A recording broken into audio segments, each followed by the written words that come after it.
दोस्तों, बॉलीवुड एक्टर सुशांत सिंह राजपूत तो इस दुनिया से चले गए, लेकिन अपने पीछे छोड़ गए कई सारे सवाल। उनके जाने पर तमाम बयान और सवाल सामने आ रहे हैं। कोई पूछ रहा है कि सुशांत तुमने ऐसा क्यों किया, तो कोई कह रहा है सुशांत मुझे एहसास है कि तुमने ऐसा क्यों किया।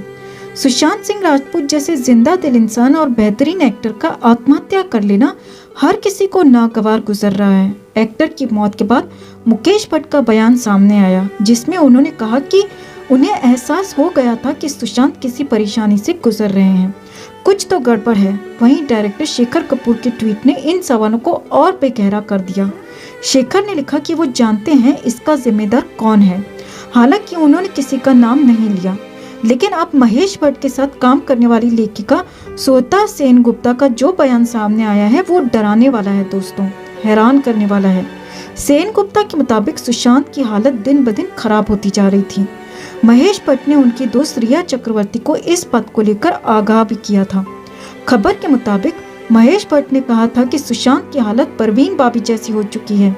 उन्होंने रिया को कहा था कि वो एक्टर से अलग हो जाएं, वरना इसका असर उन पर भी पड़ सकता है। लेखिका ने बताया, सुशांत भट्ट साहब से सड़क 2 के सिलसिले में मिलने आए थे। वो बहुत बातूनी थे, वो हर टॉपिक पर बात कर सकते थे, चाहे वो क्वांटम फिजिक्स हो या सिनेमा। इस दौरान भट्ट साहब को समझ में आ गया था कि सुशांत की हालत परवीन बाबी जैसी हो चुकी है।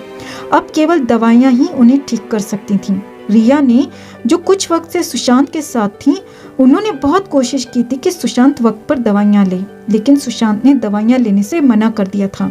सुशांत एक बहुत बुरे डिप्रेशन से गुजर रहे थे दोस्तों। करीब 1 साल से सुशांत ने बाहरी दुनिया से खुद को दूर कर लिया था। रिया उनके साथ थी, लेकिन वो भी ज्यादा वक्त तक नहीं रह सकती थी।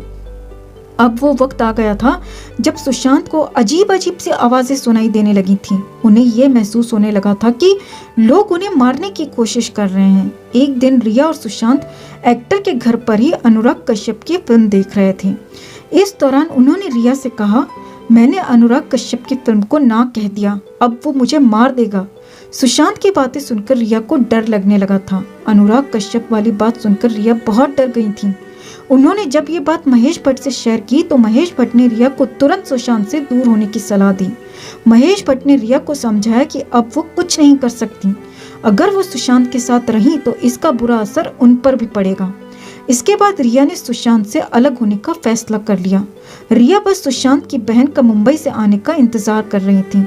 सुशांत की बहन के आते ही रिया एक्टर के घर से चली गई। सुशांत की बहनों ने उन्हें बहुत समझाने की कोशिश की, लेकिन वो कुछ भी समझने को राजी नहीं हुई। ये रिया ने सही नहीं किया दोस्तों।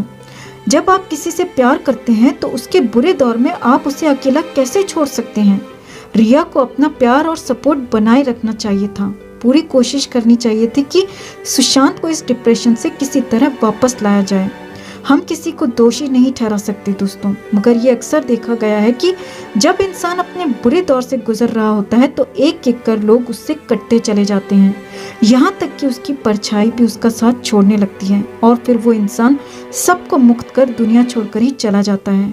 ओम शांति।